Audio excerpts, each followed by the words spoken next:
तो लास्ट के क्लास में जैसे मैंने आपको बताया था कि म्यूचुअल फंड और एसआईपी ये दोनों क्या है, पैसिव इन्वेस्टमेंट टाइप है और इसमें आपको क्या क्या एडवांटेज मिलता है, क्या क्या डिसएडवांटेज मिलता है, ताकि आप उन दोनों में से या फिर दोनों ही चूज करो आपके इन्वेस्टमेंट प्लान के लिए। ठीक है, ये बट ये टोटली डिपेंड करता है आप पे। मुझे मेरा काम था, मैंने आप लोग को बताया। ठीक है, और ये सब मैंने इस कोर्स में इसलिए इंक्लूड किया है ताकि हर वो टर्म आपको समझ में आए, वो बाद में आपको इस चीज को लेके कोई कंफ्यूजन ना रहे कि शेयर्स क्या होता है या फिर कमोडिटी क्या होता है वगैरह वगैरह। ठीक है, इसलिए मैंने हर एक टर्म को इसमें कवर किया है।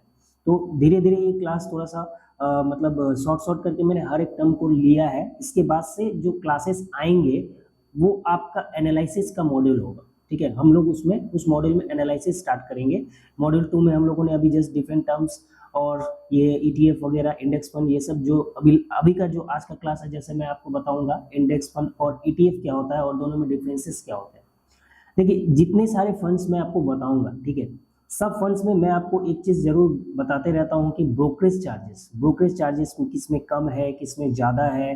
ठीक है, वॉलेटिलिटी किसमें कम है, किसमें ज्यादा है, ये सब चीज मैं आपको बार बार बताते रहता हूँ। क्यों? ताकि आप ये एनालाइज कर पाए और उस चीज को, वो सबको एक बार कंपेयर करके आप बेस्ट इन्वेस्टमेंट प्लान जो है आप अपने लिए चूज कर सको, अगर आप इन्वेस्टिंग करना चाहते हैं। ठीक है, हम लोग अभी ये जो कोर्स बनाए हैं ट्रेडिंग के लिए, बट अगर कोई इन्वेस्टिंग नहीं करना चाहता, मतलब ट्रेडिंग का आइडिया रख के भी वो सिर्फ इन्वेस्टिंग ही करना चाहता है, तो भी आप वो कर सकते हो। उसके लिए भी मैं, उसमें ऐसा कुछ नहीं है कि मैं उनको फोर्स करूंगा कि आप ट्रेडिंग ही करो। उसके लिए भी मैंने क्लास में कुछ कुछ टॉपिक्स ऐसे डाले हैं ताकि उनको वो आइडिया हो जाएगा कि कौन सा प्लान उनके लिए बेस्ट है, किसमें उनको एक्सपेंसेस कम होंगे और लॉन्ग टर्म में ज़्यादा बेनिफिट देंगे, या फिर शॉर्ट टर्म में कौन से ऐसे प्लान है जो आपको बेनिफिट दे सकते हैं। तो चलिए, आज के क्लास में मैं आपको बताने वाला हूँ इंडेक्स फंड और ईटीएफ क्या होता है। ठीक है, तो चलते हैं मेरे लैपटॉप की स्क्रीन पे और मैं आपको बताता हूँ कि इन दोनों में क्या डिफरेंसेस है, दोनों का मतलब क्या है, और जो भी पॉइंट्स है मैं आपको क्लियर करके बताता हूँ। ठीक है, तो चलते हैं मेरे लैपटॉप स्क्रीन पे। तो जैसे कि मैं आपको बता रहा हूँ, इंडेक्स फंड वर्सेस ईटीएफ क्या होता है। ईटीएफ का मतलब एक्चुअली क्या होता है, एक्सचेंज ट्रेडेड फंड। ठीक है, ये शॉर्टकट फॉर्म है ईटीएफ।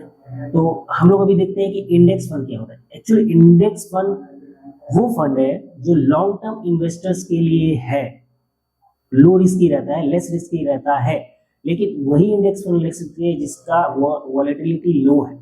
ठीक है, तो वही, इसीलिए इंडेक्स फंड भी चूज करने के पहले आप उसका वॉलेटिलिटी चेक करोगे। ठीक है, उसका परफॉर्मेंस चेक करोगे, उसके बाद उसको इन्वेस्ट करोगे। हालांकि अभी तक तो जो जो इंडेक्स फंड है अभी अच्छे से ही परफॉर्म कर रहे हैं।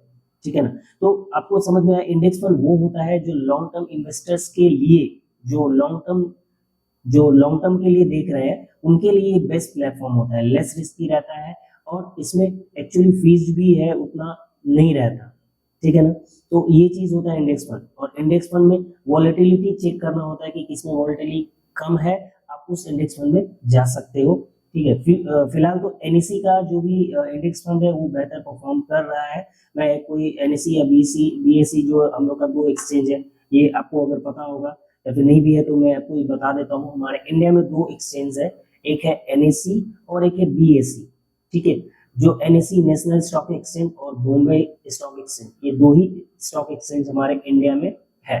ठीक है, तो एनएससी का जो भी इंडेक्सेस होता है, लाइक निफ्टी 50 हो गया, निफ्टी नेक्स्ट 50, निफ्टी 100, निफ्टी 500, 200, या फिर निफ्टी, अभी फिन निफ्टी, बैंक निफ्टी, बहुत सारे इंडेक्स फंड्स हैं। ठीक है, बट उसमें आपको चूज करना है कि वॉलेटिलिटी किसका कम है।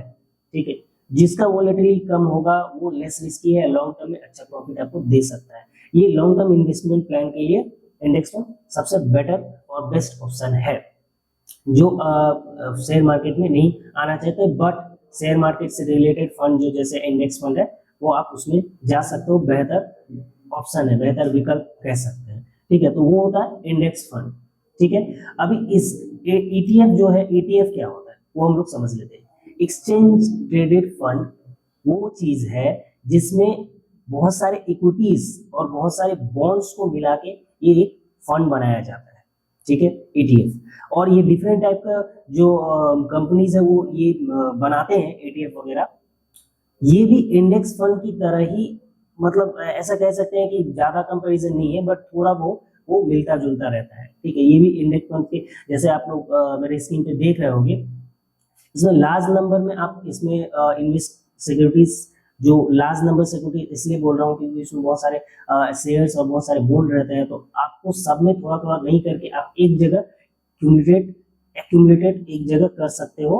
तो आप क्या कर रहे हो कि सभी सिक्योरिटीज में एक साथ इन्वेस्ट कर रहे हो, ठीक है। तो ये हो गया, ये इसलिए भी ईटीएफ थोड़ा सा एक बेनिफिट देता है आपको कि बहुत सारे सिक्योरिटीज में नहीं करने की बजाय आप एक जगह कर रहे हो जो बहुत सारे सिक्योरिटीज में इन्वेस्ट कर रहा है आपके पैसे को, ठीक है ना। तो ये होता है ईटीएफ, बहुत टाइप के ईटीएफ होते हैं। आप नेट पे सर्च करोगे गूगल में, आपको मिल जाएंगे कितने टाइप के ईटीएफ होते हैं और उनका क्या क्या आपका रिटर्न है, कितना कौन सा परफॉर्मेंस ज्यादा दे रहा है, ये सब आपको आप रिसर्च करोगे आपको पता चल जाएगा, ठीक है। नेक्स्ट अगर हम लोग अभी देखेंगे तो दोनों में की कंपैरिजन क्या है, जो मेन अभी आज के क्लास के लिए मैंने जो बनाया था कि इंडेक्स फंड और ईटीएफ में डिफरेंसेस क्या है, वो मैं आपको अभी बताने वाला हूँ।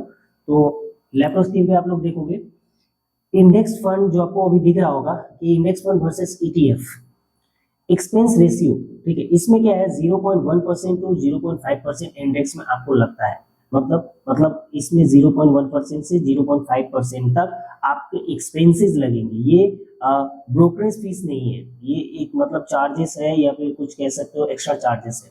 जैसे कि ईटीएफ में 0.05% है, मीन्स एकदम मिनिमम है, ठीक है। नेक्स्ट जो चीज है डीमैट अकाउंट चाहिए या नहीं चाहिए, इंडेक्स फंड में नहीं जरूरत है लेकिन ईटीएफ में चाहिए होता है demat account. How to buy, index fund को क्या कर सकते हैं हम लोग मार्केट वैल्यू पे at the end of the day खरीद सकते हैं, वो बिकता है यानी उस टाइम हम लोग सेल कर सकते, परचेज कर सकते हैं। ईटीएफ क्या है, आप एनी टाइम जब मार्केट खुला रहता है, मींस 9:15 टू 3:30 जब भी मार्केट खुला रहता है आप उसमें ले सकते हो, ठीक है ना। नेक्स्ट जो चीज है ब्रोकरेज, जो मेन मैटर करता है, इसमें ब्रोकरेज इंडेक्स फंड में नहीं लगता है बट ईटीएफ में लगता है। तो कहीं ना कहीं दोनों आप देखोगे, दोनों में एक डिसएडवांटेज है तो एक एडवांटेज है, दोनों ही एक तरह से मतलब अपनी अपनी जगह पे सही है और बेटर ऑप्शन है इन्वेस्टर्स के लिए। ये दोनों ही अच्छे प्लान्स होते हैं, आप बट चूज करोगे, आप देखोगे जो मैंने अभी बताया है कि किसका एक्सपेंस रेशियो और ब्रोकरेज चार्जेस किसमें कम है ज्यादा है, आप चूज करोगे और कंपेयर करोगे सभी फंड्स में, उसके बाद में आप इन्वेस्ट कर सकते हो लॉन्ग टर्म के लिए। शॉर्ट टर्म के लिए ये मैं ये नहीं बोल सकता कि ये ऑप्शंस अच्छे हैं, लेकिन शॉर्ट टर्म के लिए आपको ज्यादा ही रिटर्न नहीं देगा अगर आप जितने का होप कर रहे हो, जितना का एक्सपेक्ट कर रहे हो, ठीक है। तो इसलिए लॉन्ग टर्म के लिए अगर जाना चाहते हो तो लॉन्ग टर्म के लिए बेटर ऑप्शन है, आप इसमें भी इन्वेस्ट कर सकते हो, आपको ट्रेडिंग के लिए जाने की जरूरत नहीं पड़ेगी। तो ये था अभी आज की क्लास के लिए कि इंडेक्स फंड और ईटीएफ क्या होते हैं, इनमें डिफरेंसेस क्या क्या है, ठीक है। आई होप आपको समझ में आ गया होगा दोनों ही टर्म्स। और अभी नेक्स्ट क्लास में हम लोग मूव करते हैं। आज के लिए इतना ही था, मिलते हैं नेक्स्ट क्लास में, तब तक के लिए take care and thank you.